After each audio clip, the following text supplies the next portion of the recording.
Hello, I'm Jagan from Grow with Data. Welcome to the Crack SQL Interview in 50 question series. In this video series, you'll practice 50 SQL questions across various topics. You can use the playlist Crack SQL Interview in 50 questions to follow the videos related to this series. For each video in the series, you can find the related code on my GitHub. Feel free to explore the code and provide any feedback in the comment section. If you go to the YouTube channel Grow with Data, you have the playlist and you have Crack SQL Interview in 50 questions. When you click on the link, you can see all the related videos with that series. If you want to see the GitHub, link, then you can go to the description section. You have the link in the code part. When you click on it, it will take you to the GitHub where you can see the create script and you can see the select statements used in this exercise. Okay, now we are in the 18th video of the series and we are going to continue with the basic aggregation function. Let's see the data and we can talk about the question in detail. So we have two tables, users and register. Let's run this. Okay, now the users table, it contains user ID and the username. It got all the users who are eligible to register for the contest. Now the second table, register, we got the contest ID and the users who registered for that contest. If we see 208, 9 and 10, all the three users registered for this contest. That means they have 100% of registration. For 207, it's only one user out of three. So it's 33.3%. And for 215, it's two users out of three, which is 66.6%. So the expected output is, for every contest ID, we have to show what is the percentage of users registered. So it's 100 for 208, 209 and 210 and 66% for 215 and 33% for 207. And it's rounded to two decimals and the output has to be ordered in descending order based on the percentage and then by the contest ID, the ascending order. Okay. So this is a very simple and a straightforward question, right? So whenever you have a question with two tables, the first thing we see is how will you connect these two tables? And before that, we have to know which table to use for this question, right? So they are given two tables doesn't mean you have to use two for the question. It might be one or it can be two. So in this scenario, we have to use both the tables. And we have to see whether it has to be a left join or a right join part of it. And we know user ID is the connection point, right? So here we have to find for all the contests, how many users registered for it. And to get the percentage, we have to divide those registered users by the total users, like 3, right? So here we are not going directly as a left join between the tables. Let's see how to do this. First thing is, we have to get select from register or, so we have to get the contest ID and then count of user ID. So this will give total registered users, right? So we can say registered users group by contest ID. So we see if this works. So we have all the contests and then we see how many users got registered for the contest. Now we have to divide this registered users by total users. How can you do that? We can do that in many ways. Let's see one by one. So we simply say inner join. We say select count of user ID, and count star should work here as total users from users table. Okay, I use a subquery table. I just create a subquery kind of table where I get all the user count from the user table. Direct select count star from the users table. Now, how will I bring it here? I simply say u dot total users. So when I run this, it's going to throw an error saying that we are handling a aggregation with a non-aggregation field, right? So here, select count of user ID is going to give me only one record.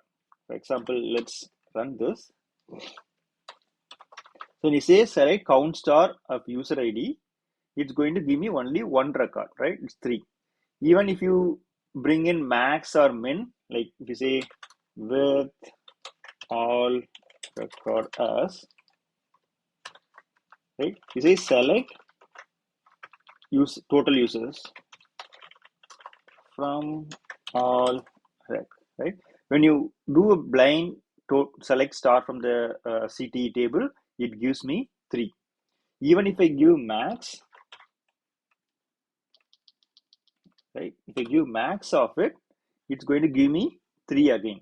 Even if I give min, any aggregation function I give for the single record, because I have only one record here. So even if I give max, min, average, any aggregation function is going to give me 3.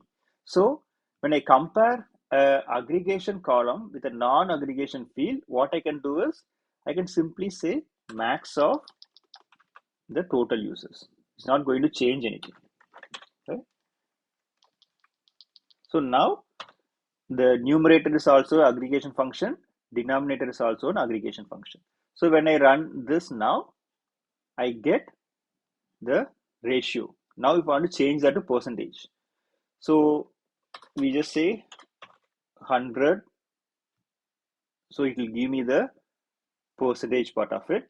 This multiplication can go anywhere, like even I can just put it here, because the multiplication and division will have the same precedence, right? So you just do the multiplication first and then do the division, or if you do the end, you just multiply the count with the maximum of total users, then you do the 100%. So anything works here, right? So I just do the division first and then go for the percentage multiplication, which will look a little bit better, right? We just count the users registered by the total users, and then you convert that to a percentage. Fine. So the next one they say is you round that to 2 decimal places. So round that to 2 decimal places.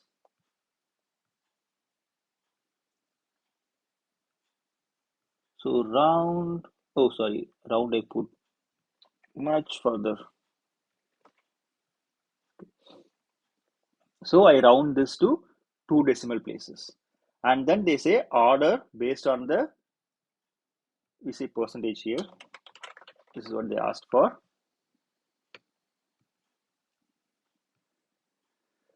So we have to order based on the percentage, right? So order by percentage is the second column, descending, and then first column ascending. So it will order based on the percentage, and then it order based on the contest ID. There is more than one contest ID with the same percentage, right? This is the simple way of doing it. There are other ways also. Let's see. So this is the first process, you can say. Let's comment this out, and we can use the same code. So instead of this subquery table, we can use this as a CTE table. We say with total users as, we just put that as a table, and then we say total users. So we have total users here. The column also is total users. Table name and column name are same, is not going to make any difference here. So when I run this, it will give me the same result. So instead of creating a subquery table, I can use that as a CTE table. So the main usage of a CTE table is I can use this total users table in multiple steps, multiple sub steps, right? So here I can use it even if I want to create another CTE table, the same SQL, I can use this. So the CTE table is used for that purpose. In our scenario, both works. The CTE table or the subquery table, both works. There is one more way we can do it. So instead of going for the CTE, we can create the subtable for both. Let's see how to do it. We can take the previous SQL and then we go here So we have the first register table, right? So we can just use that as itself as a table. Select contest ID and then count of the registered users as registered users from the registration table. Okay, so this is the first table, and then we do the second table. How will you connect it? 1 equal to 1, because there is no common reference for this. So we just say select r dot contest ID, and then we say r dot registered users divided by u dot total users. So here you don't have to do a group by. Now we run it. This from order by to descending. So we have done something wrong here. Only fully group by. Okay, we haven't done a group by here. The register table with the count star. So we have to aggregate and group by. So single one, it's not going to work. So this is as percentage TG. So we got the contest ID and the ratio part of it. If you want to convert that to a percentage, it's 100. So it will give you the percentage, and we have the order by in place. So the advantage of this is we are doing the aggregation at the subquery level, and then we just consider that as a normal query. We don't have to do the aggregation the second time, right? So the main register table is aggregated as the first SQL, and then we have the users table as the second one, and we use both in the upper table. So this is kind of a clean format, so we can just understand this, right? If it's a bigger table, it might take a memory part when you store that as a subquery table at 2 levels, right? So this one, the user table is always going to be a bigger one. But if it's going to be a reasonably small table, then you can use this because it's easy to follow rather than the first one and the second one. Hope you like this video, and thanks for watching.